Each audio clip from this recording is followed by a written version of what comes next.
Hi, I'm Laura. Hey, I'm Stefan, and you're listening to Attributed, a podcast library by Dream Data. The purpose of it is to store and share all the knowledge that we have gathered across Dream Data employees through our LinkedIn Lives, podcasts, and webinars.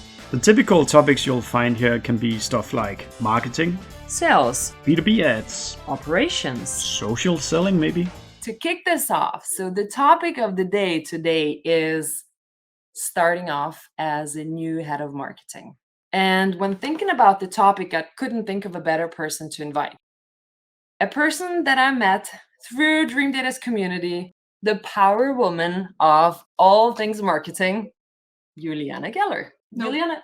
No pressure there after that introduction. No pressure at all. It's like when I meet people that I think are cool, everybody has to hear about that. So, Juliana, who are you? Do you want to give a cool intro? I am Juliana. People who work with me often call me Jules. I am from Brazil, but I have been working across the globe for the past 10 years, working in marketing, all sides of marketing, from agency side, then to luxury brands, freelancing, and then ended up working in startups and falling in love with the startup world and the innovation and technology world. And then ended up here in Denmark doing just that. Started here at Tech Barbecue, tech and startup event right down my alley, moved on to technology startup on Amondo, and now I am at another tech startup called Uizard. Nice. And that's exactly what we're going to talk about. That journey in the startups, when you start something new, when you are in the company, beginning with marketing actually, and the start of the journey, like kind of all the connections. How do you make people, you can't even make that, but how do you define your own role, your team?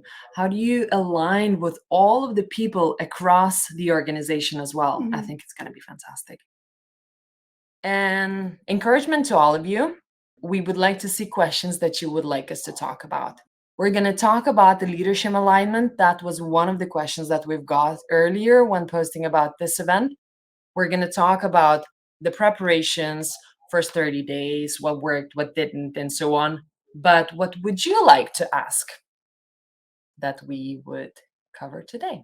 That could be cool to know. So now we are at the 3 minutes mark. Let's kick this off. So when you got a new role at Uizard, how did you prepare? I think preparation kind of starts. I've been in this position before, right? I've been in a position where I get into a startup and I am starting a marketing team from scratch, and I am the first marketing role. And there are a bunch of things that you need to understand before you even join the company. During the recruitment process, it's important to understand if you have affinity with the product that you're going to sell, for example, because if you don't believe in it, it's very hard to get into a marketing job and talk about that product passion. The other thing to understand is the level of autonomy you're going to have in the company. Like, are you going to be able to run free with your ideas and your initiatives, or are you going to have to go through so many layers of approval, or who are you going to have to get approval from, and see if that aligns with the way you want to work? And the other thing is try to understand what are the goals of that company, the goals for marketing in that company, and if those aligns with your career goals, really. And then after that, when you join, there's a lot of things that are copy and paste, right, from company to company, that you're going to do the same in every company, whether it is the first marketing role or you're going to be joining in a marketing team that is already in there. And some of the copy paste things is like for the first 30 days, I'd say you're there understanding the company, understanding the product, understanding the market, understanding the dynamics within the company that you're going to work with, understanding the customers. Is there already an ideal customer profile? Do you already have that data? Do you need to gather that data? Who do you need to talk to understand that data? Who's been talking to customers? Do you even have customers already to gather the data, or are you going to have to be testing on all of that? Wow. So there's a lot of things to understand. So I would say I spent the first 30 days trying to understand as much as I can of market, product, company, and looking at data, as much data as I can, either data that we have from the company or market data that I can apply to the company and to my experiments. How cool. Did you do that already before you start in the role, the actual start date? I do after. So I do right after I start. Sometimes before I join. The thing is, I often don't have that much time between roles, so I don't have a lot of time to think of make good that sense. beforehand. But what I do before is try to look at the product and try to look at what's going on in that market. I start even through the recruitment process. If I'm going to accept a job, I need to understand what's going on in that market to make sense, to understand if that job makes sense for me, right? And to make sure that there's a future there for me and for the company. Yeah, definitely. Let's roll it back a little bit. Okay, so you speak about a lot of things that kind of product has to align with your own vision. The vision of the company has to align with everything like that and so on. So tell us a little bit about Uizard and how did you feel that it aligns to what you actually want to do in marketing? So Uizard is a design tool, and it's a design tool that's been built with non-designers in mind. So it's a design tool that requires little to no experience in design. It just makes it super easy for you to do wireframes and mockups and prototypes of apps and web apps. So my go-to description of Uizard is, if you know Canva and you know Figma, it's like Figma and Canva met and they had a baby. That's Uizard.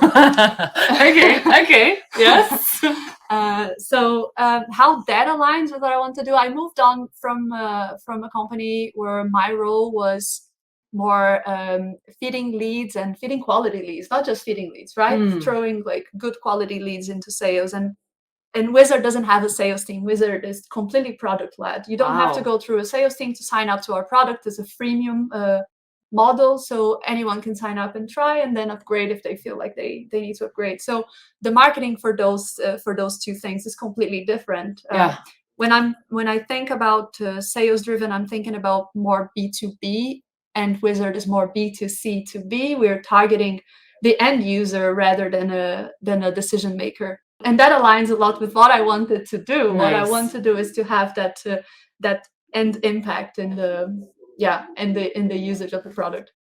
Wow, was it new, the marketing role that you were jumping into, or was there any marketing to begin with? There wasn't a marketing team. I was the first marketing hire for Uizard, but they were already doing a lot of marketing experiments with the small team they had. They were very experiment focused already. So there was already Google Ads running and a ton of different like little experiments here and there that I just either doubled down on as I joined and noticed they worked, or that we are experimenting further with, because Uizard is super young. The product was only launched not even a year and a half ago. It was only open to the public about a year ago. So we are still on the journey to understand who is our user, the user that comes and stays at Uizard. And that journey to understanding that requires a lot of experimentation. And then when we understand that, there will also be a lot of experimentation as to how we reach that user. Understand. Does that mean that you're still trying to define the ICP even when you have joined the company? Yes, we are still very much trying to define the ICP. We have a lot of data about our users and who our users are, and we have data about who is the recurrent active user, who is the recurrent active users, but we don't have very, very clear what makes them a recurrent active user and how we reach that. So we are working on that, and that is so exciting about my job, that I get to experiment and find that with the team. And every new finding we have, every new bit of growth we have, it's celebration. It's a step forward towards our product channel fit. We have product market fit, right? People find us. There is a demand for our product. We know the market is there, but we're trying to figure out how we reach that market. Oh wow, that's very big role to fit. I'm really excited for it. It's gonna be really cool. And all right, so we spoke about your assessment for the start. So you wanted to kind of understand a product aligns what you would like to do in the future, can you actually sell the product or marketing? The autonomy that you get. Let's talk a little bit about that. How did you assess the company that you're going to have the autonomy that you actually want and can handle? Okay, I had through my my recruitment process a lot of conversations with the founders to try to understand why they were hiring me. What is it that you need from a marketing head, from a marketing lead, and what is the plan going forward? as I join, what am I supposed to take over? What parts of the strategy am I supposed to lead? And by talking to them about that, they were very clear to the fact that marketing was a key function for the growth of the company, that marketing would be actually leading the growth of the company going forward. And that's the challenge I wanted. I think I was ready to step up, and that was the challenge I wanted in my career at that moment. Wow. And now I'm just like, I'm getting into it and I'm like, wow. Yeah. But tell me more. It is so challenging. There's challenges every week, as with every young hyper growth startup, right? We fix something else breaks, the numbers go up and then they don't go so much up. There's a lot of expectations to manage where we think like marketing initiatives, sometimes they make things go up really quick and sometimes they take some time to pick up. So there's a lot of expectation management on that side as well. But it's great. It's challenging, but it's what I wanted. It's the step I needed. It is learning to walk while you're actually. It's the definition of stepping out of your comfort zone. Yeah. Oh my God, that's so scary. I love that. We've got a lot of questions, and I've got a lot of follow-up questions as well. I will just scroll a couple of them to start with to find out if we're going to cover any of them. So yes, first question was, is this recorded? Yes, it is recorded. Also, I see a lot of wizards there. Hi guys. Hello, everybody. Yes. When some team members do not do extra effort, what and how do we do that? We're going to cover that when we get into the weeds of the role itself. Yeah, and we're going to move into sales as well. That's going to be cool. And this one is very good, by Alina. Yeah. Alina, yes. Oh, I'm sorry. Alina. Hello. So, how do you analyze the market data and competitors before joining a new company? Is there any kind of tools you can recommend to source this kind of data? Yes, I start by looking at direct competitors, right? So I would say other design tools, and I would go into tools like Ahrefs, Screaming Frog, SimilarWeb to understand what they're doing, what keywords they're targeting, and I would also do a lot of legwork looking at their digital presence, at their social presence, at their websites, at their current customers to try to understand who they are reaching and how they are reaching them. There's also a bunch of tools where you can actually spy on other people's ads. So I would look at their ads as well to try to get the language they're using, the visuals they're using, and get what's useful from them to us, and also try to do better and do different and differentiate ourselves. When I know what they're doing, then I can differentiate ourselves, or I can take good examples, best in class examples. Yeah. Another thing I do is actually look at similar tools. For example, Canva is not necessarily a direct competitor of ours. They are a tool that serves a different purpose, but they serve a similar market. So I would look at tools that serve a similar market and understand the language they're using and how they're targeting their customers, so I can take examples and understand. Oh, that's very cool. And when you joined Uizard, what did you see of kind of like the interesting parts that, okay, this company I want to join because it has some competition, it doesn't have some competition? Is this like, how did you assess this, that this is for me? I think there was one thing that made complete difference in me joining Uizard, and it was the product itself. I tested the product, I played with the product, and I've played with different design tools. I've played with competitor tools before. I've played with Canva before, and it was frustrating for me with the competitor tools because I'm not a designer. But when I got into Uizard, that was so straightforward for me to use.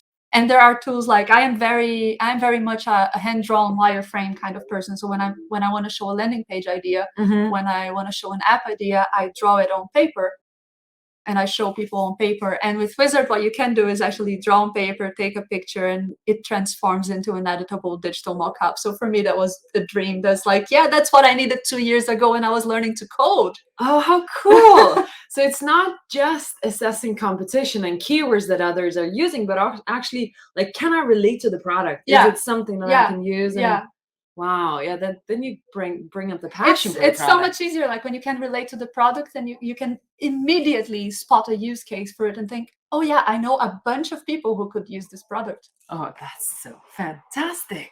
There are two more questions that I've spotted that are actually very cool to have a chat about.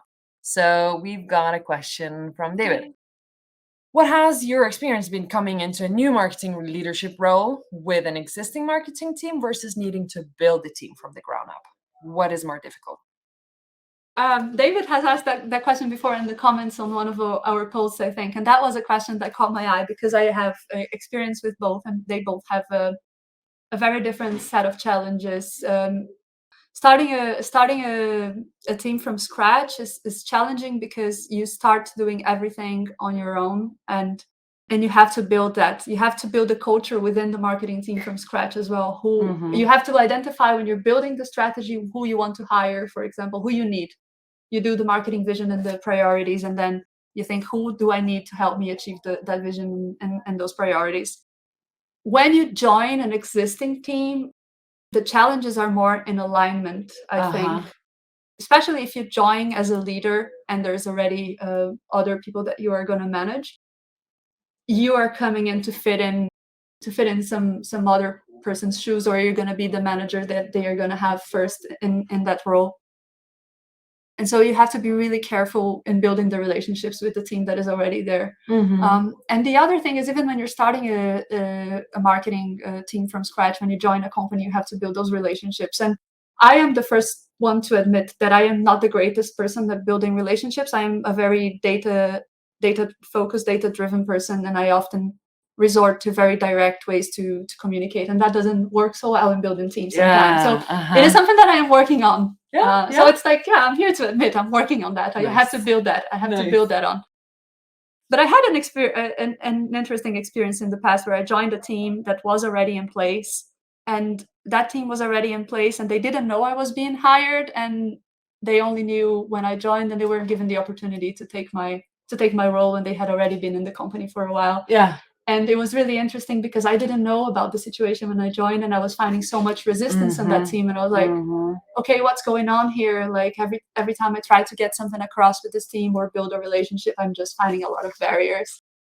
And we solved the relationship. We sat down and talked, all of us, and they explained to me what was going on. And I talked to them, was like, I'm not here to I am here for us to work together, right? And drive this to the next level, to where it can be, and I completely trust you guys to do that. And then we solved that relationship, and both of them are my friends. And actually, when I'm applying for jobs or when I'm being recruited into jobs, one of them is a point of reference now. Oh, that's a good target to talk to. Nice. You mentioned one thing about, and it relates very well into this, like getting into a new role of marketing. You said there are a lot of expectations to manage. What kind of expectations did you get on you, and you found out throughout the way that now you'll have to manage those as a new marketing leader? I think in general for marketing roles, a lot of people have the concept, the idea that you're going to hire a head of marketing and they're going to draw a strategy, and as soon as they put that strategy into place, the numbers are going to go up like this. And when people talk, and that's also why I have a pet peeve with the term growth hacking, because people think that it's one hack that works and you're going to find a hack that works all the time. And it's not just hacking, it's a lot of work involved to find that one hack that works. It's the same with managing the expectations in the marketing role, right? You're going to draw a strategy, and some parts of that strategy are going to be sprints. So things are going to move fast.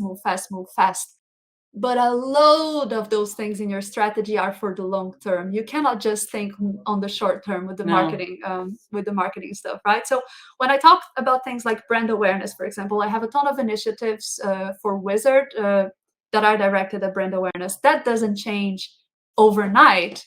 That takes some while to pick up and gain traction. But the results of that are sustainable growth, are people talking about our brand, our free marketing, really, because people will be talking about us.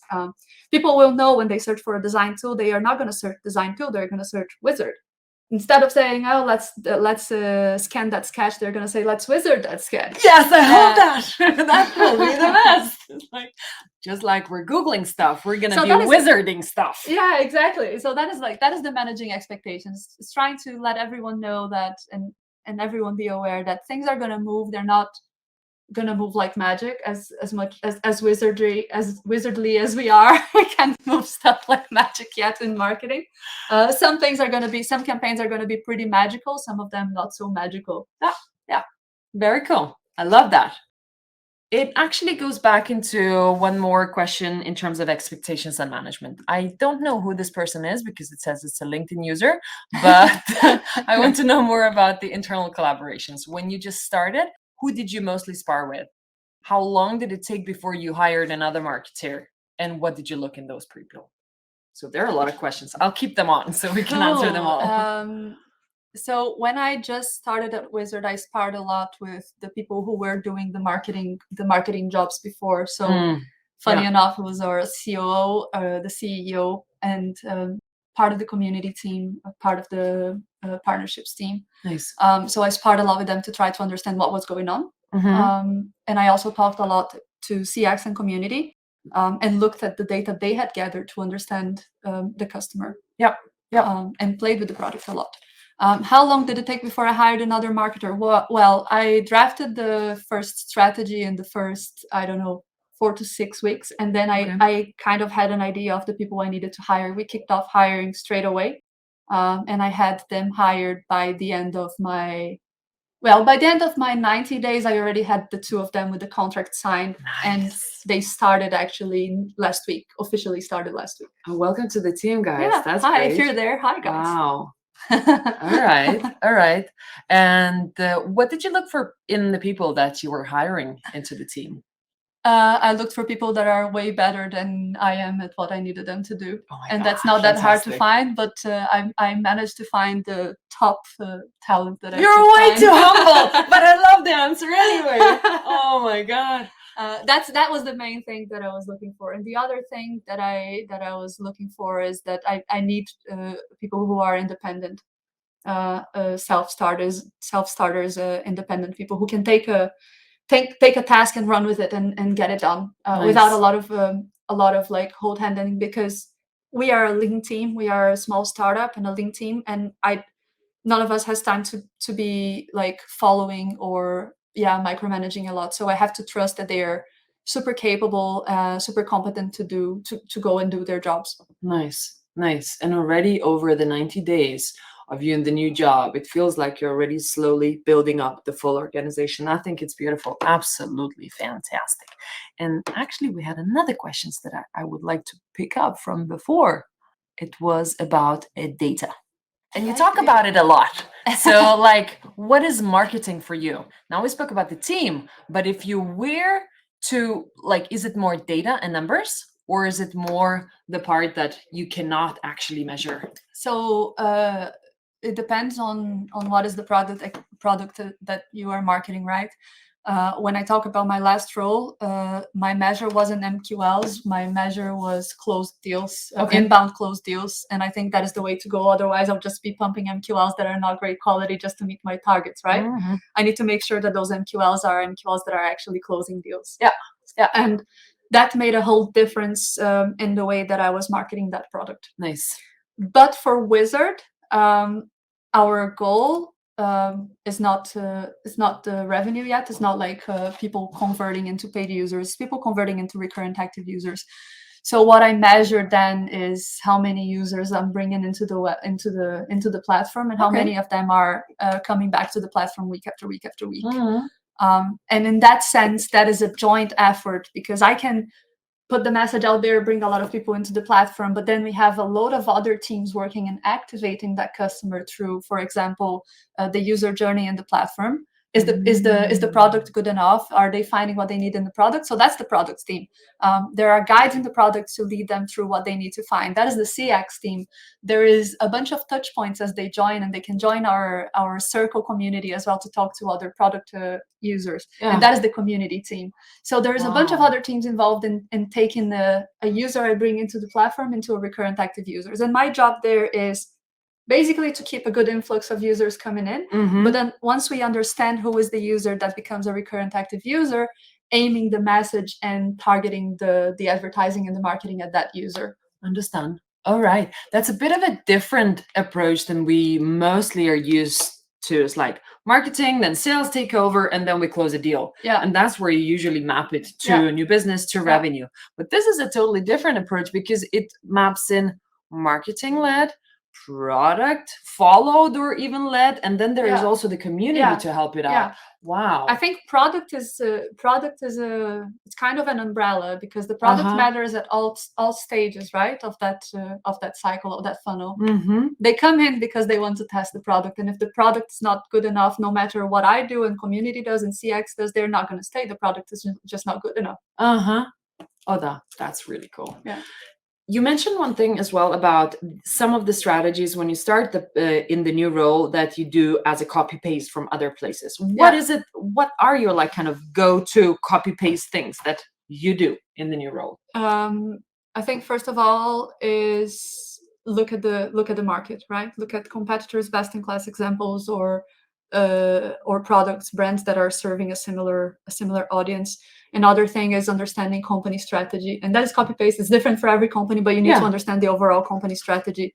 You need to understand which teams you're going to have to align with. You need to understand what is the sales cycle, what is the funnel for that product, for that company. And so those are copy paste things. Understanding the customer is also a copy paste thing. You need to understand for every company you join before you try to draft a strategy. Nice.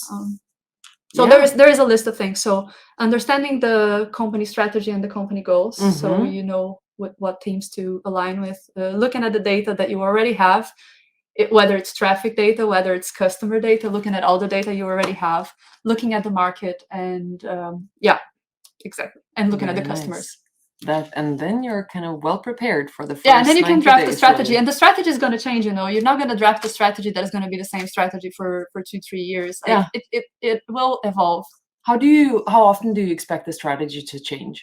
I look at the strategy at least every 6 months, because we are at the stage we are at Uizard, right? We are understanding our customer better. We are understanding our messaging better. So I have to look at it more often. I'd say for maybe more mature companies, at least once a year, you need to have a look at the strategy. All right. Real cool. All right, we've got some more questions. We're almost on the top of the hour, but we'll go as long as you continue asking questions. So just keep it on going. All right, let's have a look. So I think David has one more question that we can pick up again.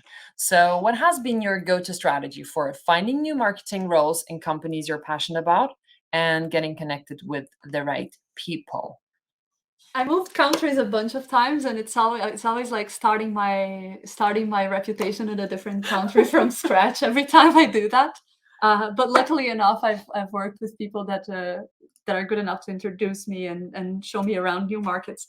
I think first of all, I will only apply for jobs where I can actually believe the purpose and be passionate about the product and all of that. Otherwise, I can't hack it. I can't just do that every day. No.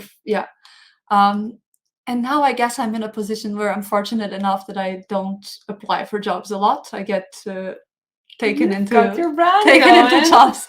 But I would say, first of all, build a personal brand on LinkedIn. That's helped me a lot in the UK when I was a student doing my master's there. That helped me get a lot of freelancing gigs, and then it helped me get into companies as well. That helped me a lot here in Denmark when I started building my LinkedIn brand, my online brand. It's the easiest way to reach out to people and to get people to see you, right? And don't be afraid to actually reach out and DM people and ask people to introduce you and talk to people and ask people to have quick conversations with them. That is a great way to build your brand. All right. One more question. I can see that. Hello, Lars. We've got our CEO winking to us from the other side. All right. So one more question from the audience. What business objectives does the marketing strategy need to support, in your opinion? Oh, I think every strategy and every team's strategy has to support the overall goal of the company. So it's a tough question because it depends on a lot. What business objectives? Yeah, for some companies, the end goal is revenue. So marketing has to support revenue. For us at Uizard, the end goal right now is to get recurrent active users. So that is the business objective that marketing needs to support. And then also when you're talking about startups, one of the business goals is usually to get the next round of funding. And you also need to support that goal. And supporting that goal is actually getting the recurrent active users. If that's how you're going to be, how your success is going to be measured. Recruiting new people, so you have to support that business goal as well by building an employer brand with your people team. So there are many marketing touches upon many of those. Cool. I've got one more question that is actually burning, and it's not even in the chats. We started when we chatted before this event. I've heard that you have failed. Can you share one or two failures, if there have been any, within the 90 days? Yeah, sometimes you put a lot of hope into a campaign, and it doesn't turn out as expected. A lot of hope, efforts, resources into a campaign, and it doesn't turn out as expected. This happened very recently, and this happens all the time, right? Because we're experimenting with a lot of things, and a lot of those things fail, and in fact most things that we try fail. A few of them succeed, and when they fail, we learn from them. We say, well, this doesn't work for us, or maybe we need to adapt it for it to work for us. More recently, like we launched a big campaign, and there wasn't a lot of response from it. There were two of those instances happened in the past where we launched big campaigns and there wasn't a lot of response. I can hear that it was expensive. Don't tell us how much, but sometimes it is. Yeah. And how did you get alignment from the upper management team that things are going to fail? So there's the setting expectations thing. So when we jump into a campaign, whether it's expensive or not, we have to be aware that it might work, it might not work. There is a possibility that it's going to be a big success, and there is a possibility that we're going to have 2 clicks through it. But I am lucky in the position I am that the CEO is very keen on the growth hacking methodology, so he knows things fail. Nice. And he's very okay with failing and learning. And I have been lucky in my past positions as well. I am very open to sharing the failures and say, look, this hasn't worked very well. Maybe you can give me some feedback, and next time we're going to try, and maybe we're going to adapt, and it's going to do better. Maybe it's just not our target, and we're targeting the wrong place and the wrong people. We're preaching to the wrong choir, right? So nice. I think it should be very inspiring for your team as well, for the new hires, because for me, at least, when I hear our leaders at Dream Data talking about the failures, or even encouraging to fail once in a while, it feels like, okay, so all this is okay. We can try things, we can fail, and it will work out at the end anyway, because we know what our focus is, and we know that when we fail, we need to do something different and better the next time.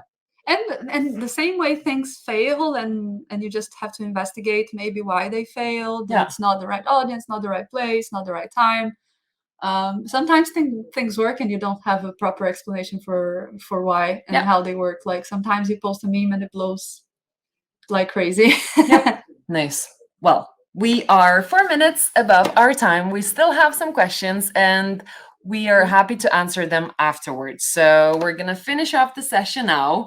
Any questions you have, you can DM Juliana or myself, and we'll get all that to roll it out for you. Well, there is a recording of this one. Well, this event is forever live on the link that you're watching it right now. Oh, but if no. Right. I can cut it in pieces that didn't work, but it seemed like everything has worked. So thank you so much for everybody for attending this. It was a pleasure. Thank you for the questions. We hope you like listening to us. Subscribe to our podcast and the ones that we have been guests on. And if you have any feedback for us, just do let us know. And should there be a guest that you think we should be talking to, then pitch us. We're looking forward to seeing you.